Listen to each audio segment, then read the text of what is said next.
Compatriotas, el pueblo ecuatoriano no solo ha sido robado en los negocios, en las obras, en las compras, al extremo que dos organismos internacionales hablan de los 70.000 millones, el BID y la OCDE de la Unión Europea.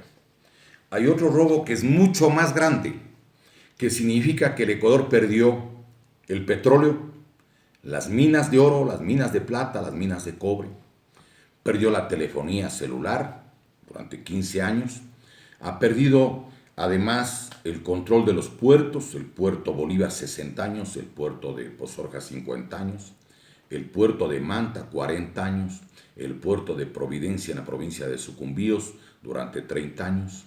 Hemos perdido el control de las únicas fábricas de cemento que quedaban, la Huapán y la Chimborazo. Está autorizada la transferencia de todas las centrales hidroeléctricas del país, una ley de electricidad que se aprobó en el gobierno de Correa. También está autorizada la transferencia, ¿sí?, por ejemplo, del Banco del Pacífico, de la flota petrolera ecuatoriana, la Corporación Nacional de Telecomunicaciones y otros bienes. Además, durante el gobierno del señor economista Rafael Correa, quiero recordar que se hicieron dos cosas adicionales. Se entregó, por ejemplo, mire, las tierras rurales de la República, se llama la Ley Orgánica de Tierras Rurales y Territorios Ancestrales.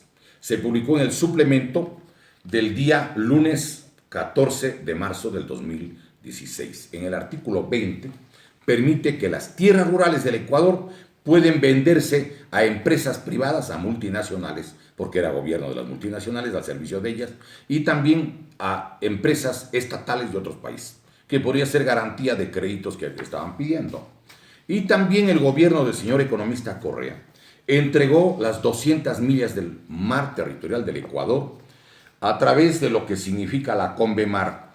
Aquí está la autorización del presidente de la República mediante el decreto 1238, es el registro oficial del jueves 2 de agosto del 2012, en la que autoriza y él impulsa que el Ecuador firme la Convemar. Convemar que se suscribió en diciembre del año 1982 en Jamaica y que el Ecuador salió diciendo que nunca jamás aceptaría aquello. Pero en el artículo 3 de la Convemar establece que ningún país que firme la Convemar podrá tener más de 12 millas de mar territorial. Dice justamente, todo Estado, dice que tiene límite justamente para las 12 millas de mar territorial. El Ecuador tenía, recordemos, la cantidad, vale la pena señalar, ¿sí?, de 200 millas frente a la costa, 200 millas a cada lado del archipiélago de Colón, archipiélago Galápagos. Y tiene también el derecho a ampliar el espacio marítimo, el derecho de defrontación, la órbita geoestacionaria, donde se ubican los satélites sobre la línea ecuatorial, y el derecho de defrontación hacia el centro de la Antártida, que significaba 323.000 kilómetros cuadrados como posibilidad. Y el gobierno entregó todo. Aquí tengo, miren ustedes, cómo la empresa Conecel gana en un año, en el año 2014, por ejemplo, 2.046 millones de dólares, de acuerdo al diario El Telégrafo del día viernes 24 de octubre del 2014 en la página 3. Aquí está cómo Correa negocia directamente el acuerdo desde un vuelo desde Quito a Manta y llega al acuerdo con Daniel Hag, el yerno de Carlos del Limelou, y le entrega la telefonía celular y que, recordemos, a cambio de 15 años de concesión paga 480 millones de dólares, de acuerdo a lo que publicó la revista Vistazo, página 8 del día 15 del mes de mayo del año 2008. Mire cuánto es las reservas mineras del Ecuador. 217.000 millones de dólares, que podría cuadruplicarse, pero el Ecuador no tiene una sola mina, ni una mina de oro, ni una mina de plata, una mina de cobre. El Estado recibe el 1% cuando la empresa Kinross le vende sus derechos a la empresa Lundin Gold, le da 240 millones, y el Estado ecuatoriano coge el 1%, 2.400.000, siendo el dueño. Y todo esto podía entregar el presidente de la República, diríamos, prácticamente a dedo. Quiero recordar algo adicional. Miren ustedes, cómo China se queda con el 90% de todo lo que es la comercialización del petróleo y además una explotación de varias compañías el miércoles 27 de noviembre del 2013. Y se asusta la prensa del mundo. Esto es lo que dice el Diario Expreso de aquí del Ecuador, pero aquí está la información de España y de varios otros países. No entendiendo cómo un país puede perder su riqueza. No vamos a extendernos por razones de tiempo, pero quisiéramos solamente mostrarles algo. Miren. El Ecuador paga, este es un estudio del Boletín Economía y Negocios del número 34 de abril del 2015, que es una investigación de un muy buen investigador como es el economista José Salgado de Franco.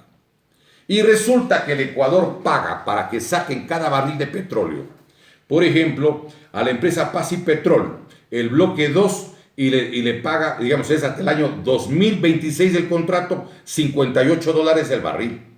A Petrooriental le pagaba $41 y el contrato del bloque 17 es hasta el año 2025. Y así podríamos ir viendo las cantidades que paga el Estado por un petróleo que es muchísimo, digamos, más barato lo que están vendiendo ahora en el mercado internacional y que está además pignorado, está entregado gran parte del petróleo hasta a la empresa PetroChina, a la compañía Sinopec de la China y a PetroTailandia. Esto no puede seguir, compatriotas. Esto es cientos de miles de millones de dólares que no puede el pueblo ecuatoriano aceptar. ¿Qué le proponemos al pueblo ecuatoriano? Vamos, ecuatorianos, primero a demostrar que las mayorías legislativas que hicieron las leyes para el saqueo nacional son producto del fraude. Que los gobiernos fueron elegidos con fraude, como lo podemos demostrar y lo hemos denunciado a la Comisión Nacional Anticorrupción y a otros organismos del país. Pero necesitamos una norma que nos permita recuperar a nivel constitucional de la riqueza del pueblo ecuatoriano. ¿Qué proponemos? Una norma que diga lo siguiente en la Constitución.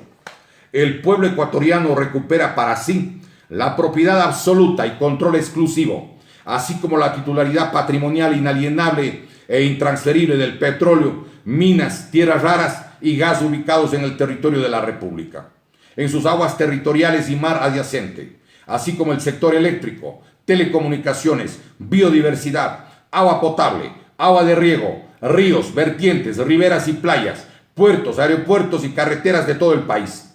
El pueblo ecuatoriano proclama y reivindica para sí toda la riqueza ictiológica y pesquera ubicadas en sus aguas territoriales y mar adyacente y la declara patrimonio alimenticio, irrenunciable y exclusivo de su nación.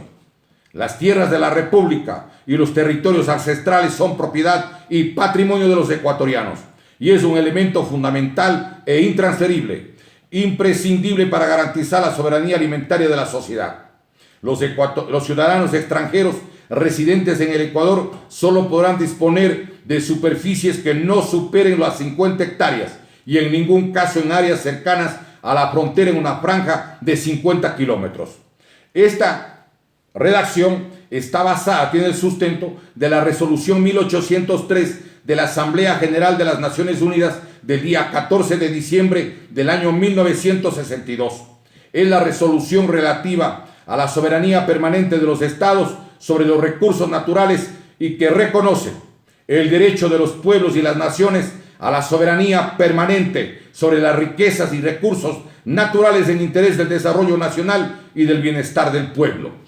Y planteamos junto con esa norma que existe un artículo que se llame el papel de las Fuerzas Armadas Patrióticas y que debería decir, por ejemplo, como funciones de las Fuerzas Armadas, garantizar que los recursos naturales no renovables y estratégicos del país, así como sus servicios públicos más rentables, esto es el patrimonio social y nacional de la República, no sean entregados a intereses y empresas privadas o multinacionales, y se contribuya para que en este campo no exista impunidad para los responsables de los perjuicios al erario fiscal en estas materias, sea por peculado, privatizaciones o concesiones que lesionen o hubiesen lesionado los intereses nacionales. Y planteamos también que allí como función de Fuerzas Armadas sea proteger la naturaleza nacional para el bienestar de esta y de las futuras generaciones, impidiendo la destrucción de la flora, la fauna y el agua en todas sus modalidades. Y planteamos también que los miembros de la fuerza pública estudiarán la realidad nacional, sus problemas y posibles soluciones y tendrán derecho al sufragio. Existirá un centro de investigaciones sociales, económicas y políticas al más alto nivel académico y científico, cuyas conclusiones se transmitirán para conocimiento de todas las ramas de la fuerza pública y de los suboficiales que lo soliciten. Además, tendrá que devolverse o darse la facilidad para crear otro instituto de altos estudios nacionales. Y yo no veo razón alguna para que no esté en el directorio de las empresas públicas, por ejemplo, del sector petrolero, del sector de telecomunicaciones, del sector eléctrico, como era el caso de INESEL, como es el caso, por ejemplo, de una cantidad de aspectos que no hay razón para que les hayan sacado a los representantes técnicos de cada institución, primero. Segundo, aparte de ello, un delegado de la Asamblea Nacional. Y en tercer lugar puede estar un miembro de Fuerzas Armadas. ¿Saben por qué sacó Correa y la plana mayor del fascismo del siglo XXI a los representantes de estas entidades? Porque no querían testigos, porque vinieron para robar. Y yo creo que es hora que el pueblo ecuatoriano recupere para sí su patrimonio social y nacional. Si el pueblo es el soberano, que el pueblo se haga cargo del poder. No más fraudes electorales, no más robos de la República a todo nivel. Esta patria tiene quien le quiera, esta patria tiene quien la defienda. Así lo hemos dicho quienes somos parte de un colectivo que se llama Ecuador Libre y Eterno, cuyo lema es: la patria ni se vende ni se rinde, la patria con el alma se defiende.